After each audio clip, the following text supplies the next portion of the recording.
It's March 15th, 2024, the Ides of March, and this is the Room Now podcast, and I'm Dr. Jack Cush with Room Now. The Ides of March, you know what that means? It's actually an unlucky day for those of you who are superstitious. Actually, it refers back to a Shakespeare play where they basically go over the demise of Cesar, so March 15th is thought to be the day that Cesar was assassinated. So Friday, the Ides of March. If your name is Cesar, don't leave the house. If you're superstitious, don't leave the house. The rest of you, go on as you will. Today on the podcast, we got a lot of stuff, but a lot of lupus stuff. We're going to talk about lupus pregnancy, platelets, vaccinations, and hemodialysis. But first, let's begin with infections, serious and not serious. A Dutch study of almost 600 patients who were taking biologics looked at the rate of non-serious infections. Actually, I published a paper with this with Catherine Dow many moons ago, and it shows, not surprisingly from the clinical trials, non-serious infections are the most common adverse event. That includes mostly upper respiratory infections, could include UTIs, but these are nonsensical infections, and in RA, they happen in half the patients in a year. In this study, they showed the relative importance of non-serious to serious infections, serious being hospitalizable infections, where the SIE rate was 1.3 per 100 patient years. That's about right for biologics these days. But the non-serious infection rate was 77. That would make it 60, 70 times more common. And again, on par with what's been reported in the past. In their study, in this Dutch population, upper respiratory tracts were the most common. And more importantly, that they tend to recur. And they tend to recur over time at a very stable rate. So what does this mean to you? One, if you get a non-serious infection in a patient on a biologic, don't stop the biologic. The non-serious infection is going to be gone long before the half-life of the drug takes effect. Second, if you have recurrent non-serious infections, I wouldn't avoid biologics or aggressive therapies. I might work up the patient as to why they're having recurrent non-serious infections. Let's talk about serious infections. A Japanese study of over 670 patients. These are patients who are mainly on TNF inhibitors, and they use a lot of tocilizumab in Japan. They showed the rate of NTMs, non-tuberculous mycobacterial infections. Used to be called atypical mycobacterial infections. NTM, the rate was 1.6%. And this was in people who had never had an NTM infection and was after the use of the biologics. Of those 1.6, that was 9 cases out of 672. 2 were disseminated, 2 died. NTM patients did have a higher mortality compared to those who didn't have NTM or mortality risk. And NTM patients who had that infection were more likely to be on higher doses of steroids, 17 versus 3 milligrams per day of prednisone equivalents. You know, again, NTM is more common than TB. TB, as a complication of biologic therapy, is driven by what? TNF inhibition, not T cell, not B cell, not JAK, not IL-6. Those yes, it has happened with those other biologics, but it's TNF that makes granulomas and stabilizes granulomas and keeps infection under control. When you inhibit TNF, granulomas break down, and then you get reactivation of TB. Same thing happens for NTM bugs, right? And that will include MAC and MCAN, SASI, M fortuitum. So what you need to know about NTM is that they mostly have lung presentations. They tend to be younger people, maybe a little bit more male than female, but yes, steroids are a factor and TNF inhibitors are a factor.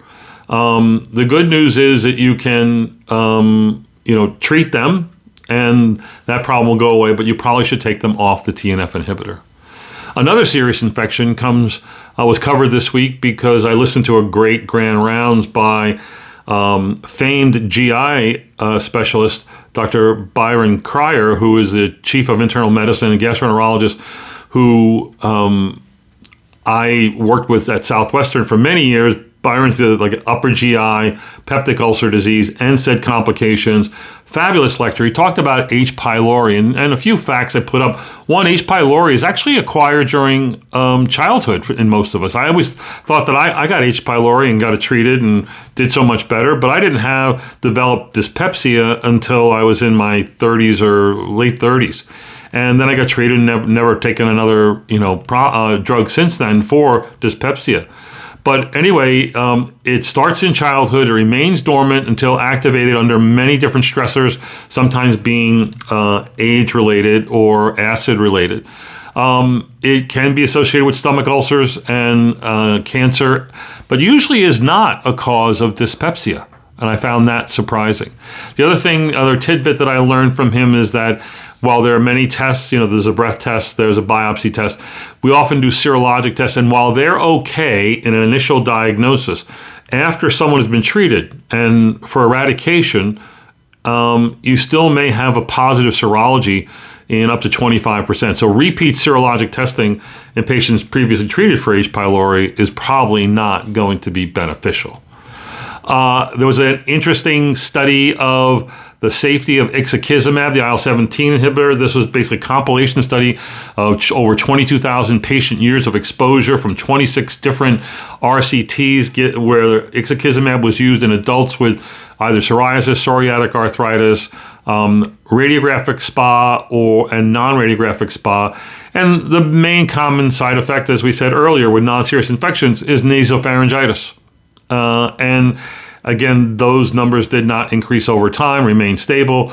The number of people who discontinued the IL-17 inhibitor for adverse events was 3 to 5 per 100 patient years. ISRs, injection site reactions, about 6 to 11 per 100 patient years. Candida rates and IBD rates were very, very low, as you would expect, based on your experience, based on what's in the package insert. Interestingly, the IBD experience in psoriasis and psoriatic arthritis is about 0.1 or 0.2 per 100 patient years, about 1 in 1,000, maybe 2 in 1,000, but goes up 7-8-fold to 0.8 per 100 patient years in ACT-SPA. And that's also reflected in all the IL-17 literature that finding IBD could be uncovering pre-existing IBD, could be new IBD, but the numbers are, and the risk is a little bit higher. The numbers are low, but they are higher in patients with ankylosing spondylitis. So let's get into lupus. A Japanese study of almost 100 patients with lupus pregnancy, they looked at those, and about 60% of them were in remission at conception. Lupus patients in remission had fewer adverse pregnancy outcomes compared to those with activity. And it looks like it's like 73% less adverse pregnancy outcomes. That include miscarriage and all that sort of thing. You could not predict adverse pregnancy outcomes based on serologies, but you could predict adverse pregnancy outcomes if the pregnant lupus patient was using 7.5 or more of steroids per day. With steroids, there's almost a 3-fold increased risk. A Chinese study looked at the interesting association between lupus and thrombocytopenia. I think the number was less than 60,000 in that study. They had 350 patients, and they found that 55% of those patients had antiphospholipid antibodies. Interesting. And patients with antiphospholipid antibodies tended to have lower platelets at baseline than those without. Actually, it was 61 versus 76. So it must have been less than 100,000 to get into the study. If you had antiphospholipid antibodies and you were thrombocytopenic with lupus, you had a much greater risk of relapse. It looks like about a 20% higher rate, and that was significant, and significantly lower chance of achieving complete response rate. So it is a sort of marker for a more severe patient with lupus, and obviously, one of the 4 presentations of the antiphospholipid syndrome could be chronic refractory thrombocytopenia. I don't know if that's exactly what was being studied here, because they didn't give that kind of detail, but there is this association. And seeing thrombocytopenia, I would always check antiphospholipid antibodies at one point or another in all patients with lupus when I'm doing serologic profiling. But certainly if they develop thrombocytopenia, that would make a great deal of sense to recheck that.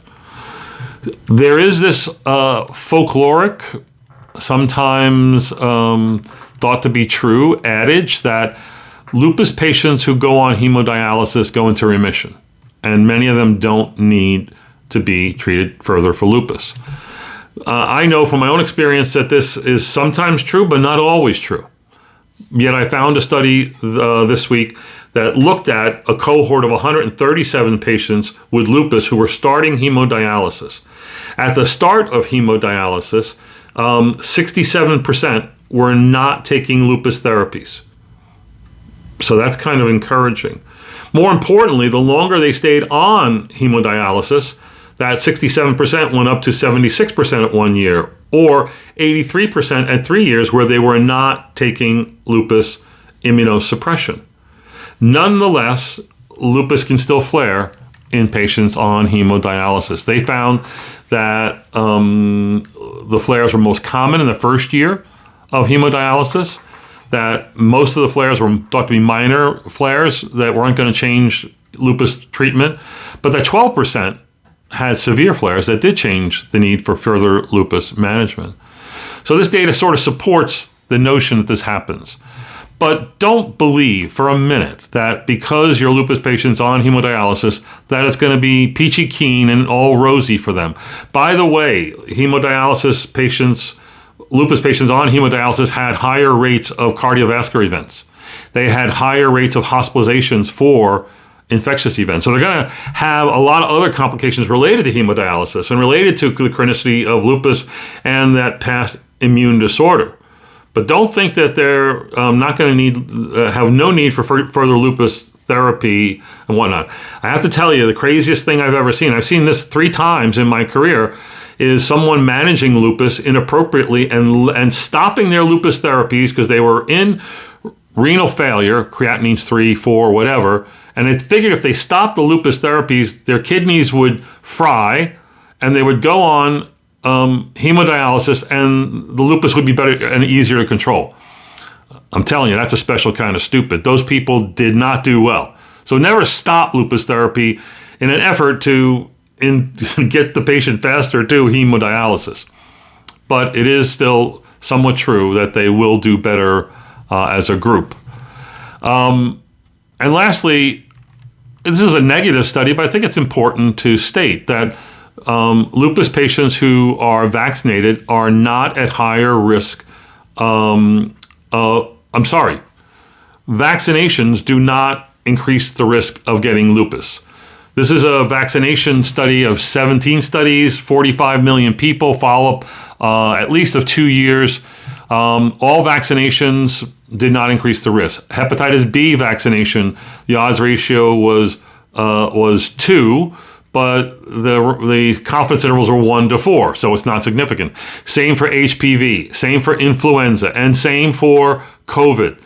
The confidence intervals on all those cross over 1, making them all non-significant. So again, there's a significant number of people who are worried about this idea that vaccinations cause immune disease, and what better prototype for that would be lupus. Well, this sort of meta-analysis says that that's just not true. Great data comes out of the Dan Bio Registry. I have 2 reports this week from the Dan Bio Registry. One is a study that looks at incident cancers in the RA Dan Bio Danish Registry.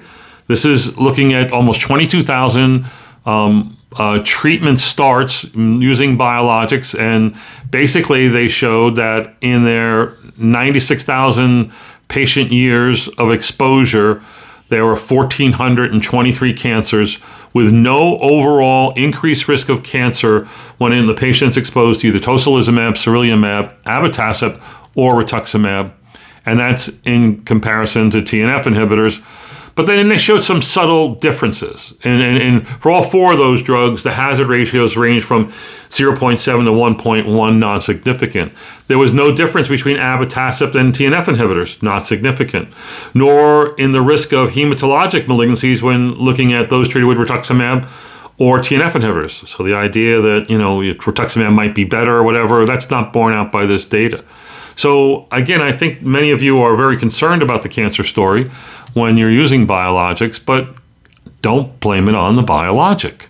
Blame it on RA.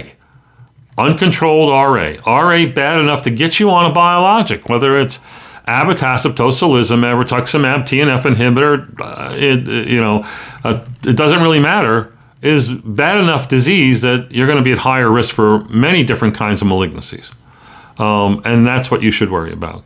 And again, I'll reiterate, as I've said before many times, the ACR guidelines on treatment say that if a patient has a solid tumor and develops a cancer, treat that patient as if they didn't have the cancer, meaning there's no reason to stop your biologic and change to something else, right? Now, the guidelines get a little murky when it comes to hematologic malignancies or melanoma. I don't. If you got melanoma, especially in melanoma in situ, or a lymphoma, I still keep them on their biologic. I treat the arthritis. Let the cancer guy treat the cancer if that's an issue. You may have heard of the jackpot study. This is a sub-study that's reported this week on patients who are starting on either a JAK inhibitor, a TNF inhibitor, or a non-TNF inhibitor, or what we'll call an other MOA drug. And they looked specifically at discontinuations for adverse events as a measure of what drug might be safer or better tolerated. And basically, they showed that there's no difference between drug discontinuations in jackpot between TNF inhibitors or JAKs. But they did show that there were more drug discontinuations for other MOAs compared to JAKs, hazard ratio 1.1, that was significant.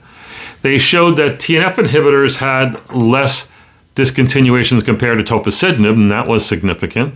But TNF inhibitors had more discontinuations than baricitinib. That makes no sense. Maybe the last point might be one that is worth considering. And in there, again, 46,000 plus 47,000 almost new drug starts if the patients were over the age of 65 with a cardiovascular risk. They did find that TNF inhibitors were less likely to be discontinued compared to a JAK, somewhat mirroring the data from the oral surveillance study. I think that's interesting. JAK inhibitors in the news, sort of a meta-analysis about JAK inhibitors as potentially useful therapy in juvenile dermatomyositis, not always easy to treat. Certainly no trials on this, but a meta-analysis of 26 reports and 195 patients, which means that it was like 3 or 4 people in each report, that when those patients were treated with JAK inhibitors and followed for a median of 5 years, the median age of these juvenile DM patients was 5 years, they had good success, improvement in 90% with tofacitinib, 70% with ruxolitinib, and 93% with baricitinib. So again, most of the data does come from tofacitinib use in this population, but I certainly would like to see, and there are some clinical trials and drugs being developed actually with JAK inhibitors that are currently not yet FDA approved. We're using dermatomyositis as an indication. I think the studies are being done in adults, not kids. We should have studies done nonetheless in kids. Lastly, another important myositis subject is that of inclusion body myositis. I posted for you a nice review article of this debilitating myopathy that usually occurs in adults over the age of 50. The review says that most patients present as asymmetric, painless weakness, often with distal weakness, often with atrophy of finger flexors or quadriceps, and many of these people will also have dysphagia. The sad, shocking part is that many are wheelchair bound within a dozen years or so. I didn't know that. I only had one patient myself. Inclusion body myositis, you need a high index of suspicion. And that should be an older patient with distal weakness, especially if they're not responding to things that usually have worked for you in the past in treating idiopathic inflammatory myopathy. So it's worth taking a look at that and beefing up. I think that as a rheumatologist, if you haven't diagnosed one inclusion body myositis, you probably missed 2. And I don't know those epidemiologic numbers to be certain, but I do fear that we often miss this by not considering it. The last report is a reprise from last week about depression and RA. This is an important Dan Bio study that was presented at last year's ACR, I think, or EULAR, that said that there's a 5-fold increase of death if an RA patient has incident depression. Last week, we made it the title of the podcast, and we talked about the Korean study with a 66% increased risk in a study of almost 38,000 patients who had depression compared to 5 times that amount who didn't have depression. And this week's is a similar 1 to 5 cohort comparison. And from the Dan Bio registry, 11,000 RA patients compared to 55,000 non-RA comparators. And when depression was in play, all-cause mortality had a 5.5 increased rate in the first 2 years. This is shocking. Overall, in the follow-up period, which I think was 3 to 5 years, I think it was 5 years, that it was still elevated with a 3-fold increased risk for all-cause mortality. Again, just as I previously made a big call for reviewing your knowledge base on inclusion body myositis, I think you should review how are you handling the identification and management of depression in your rheumatoid population. It's a gigantic problem. Certainly death's a big problem, but beyond that, they never respond. They have poor response rates. Their outcomes, short of death, their morbidity and their multimorbidity is astronomical. Identifying those patients will be a tremendous service to them and certainly help your management of their RA in the future. That's it for the podcast. Go to the website, check out these citations and more. We'll be back next week with more hot stuff in rheumatology. Take care of yourself.